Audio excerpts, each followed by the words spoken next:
दुल्हन की छोटी बहन से शादी की कहानी। दिल्ली के एक खूबसूरत सर्दी भरे शाम की बात है। पूरे शहर में शादी की रौनक छाई हुई थी। हर तरफ चहल पहल और सजावटें थीं।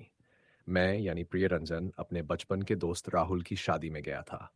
शादी का माहौल बेहद हसीन था और शादी के घर में हर कोई अपनी खुशी में मस्त था। मैं वहां बस अपनी दोस्ती निभाने और शादी के समारोह का आनंद लेने आया था।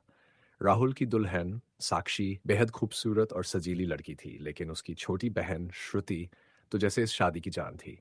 उसकी चुलबुली बातें, चमकती आंखें और मासूमियत ने मुझे पहली ही नज़र में प्रभावित कर दिया। वह हर किसी के साथ हंसी मजाक करती और माहौल को हल्का बनाए रखती।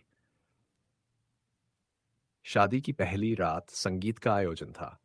वहां सब नाच गाने में व्यस्त थे।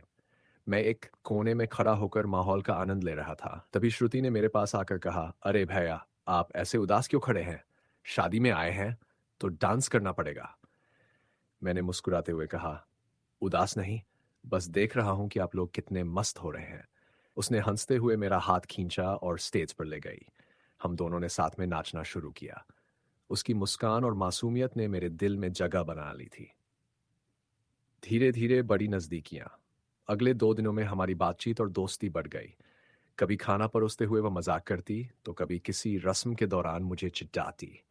उसका बात बात पर खिलखिलाना, मेरी बातों पर ध्यान देना और कभी कभी अनजाने में शर्माना, यह सब मेरे दिल को छू रहा था। शादी के बाद विदाई का पल। राहुल और साक्षी की शादी पूरी हो चुकी थी। अब विदाई का समय था। श्रुति, जो हमेशा हंसती रहती थी, अब चुप थी। उसकी आंखों में आंसू थे। वह अपनी बहन को विदा कर रही थी और यह पल उसके लिए भावुक था। मैं उससे कुछ कहना चाहता था, लेकिन शब्द नहीं मिल रहे थे। जब सब लोग अपने अपने काम में व्यस्त थे, मैंने मौका पाकर उससे कहा, श्रुति, क्या तुम ठीक हो?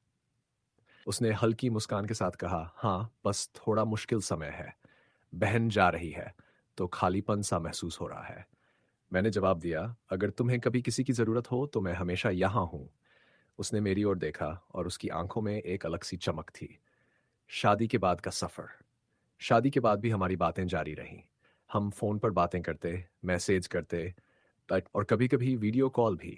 हमारी दोस्ती अब गहरी हो चुकी थी। मैंने महसूस किया कि मैं उससे प्यार करने लगा था, लेकिन यह समझ नहीं पा रहा था कि वह क्या सोचती है। प्रपोज करने का दिन। एक दिन मैंने हिम्मत करके उसे बुलाया। हम एक पार्क में मिले। वह गुलाबी ड्रेस में आई थी और बहुत सुंदर लग रही थी। मैं बहुत नर्वस था। मैंने उसे बैठने को कहा और अपनी बात शुरू की। श्रुति, मैं तुम्हें कुछ कहना चाहता हूँ। ये बात पिछले कई दिनों से मेरे दिल में है।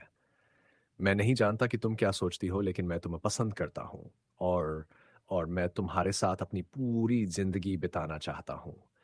क्या तुम मुझसे शादी करोगी? फिर मुस्कुराते हुए कहा, आपको लगा कि मैं नहीं जानती? आप जब भी मुझसे बात करते थे, आपकी आंखें सब कुछ बयां कर देती थीं। और हाँ, मैं भी आपको पसंद करती हूँ। यानी शादी का प्रस्ताव और खुशी। हमने अपने अपने परिवार को इस बारे में बताया। शुरुआत में थोड़ा हिचकिचाहट थी, लेकिन फिर सब मान गए। राहुल और साक्षी ने तो हमें खूब चिढ़ाया। आज हम दोनों एक साथ खुशहाल जिंदगी बिता रहे हैं। श्रुति अब सिर्फ मेरी पत्नी ही नहीं, बल्कि मेरी सबसे अच्छी दोस्त भी है। हमारी शादी की शुरुआत भले ही मजाक और चिढ़ाने से हुई थी, लेकिन हमारा प्यार आज हमारी जिंदगी का सबसे मजबूत आधार है। ये कहानी साबित करती है कि प्यार वही मिलता है जहां आप उम्मीद नहीं करते। धन्यवाद दोस्तों मेरी लव स्टोरी सुनने के लिए। लेकिन दोस्तों आपने अभी तक मेरे YouTube चैनल को लाइक और सब्सक्राइब नहीं किया।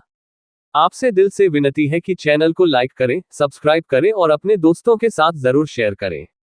आपका प्यार और सपोर्ट ही मेरी असली ताकत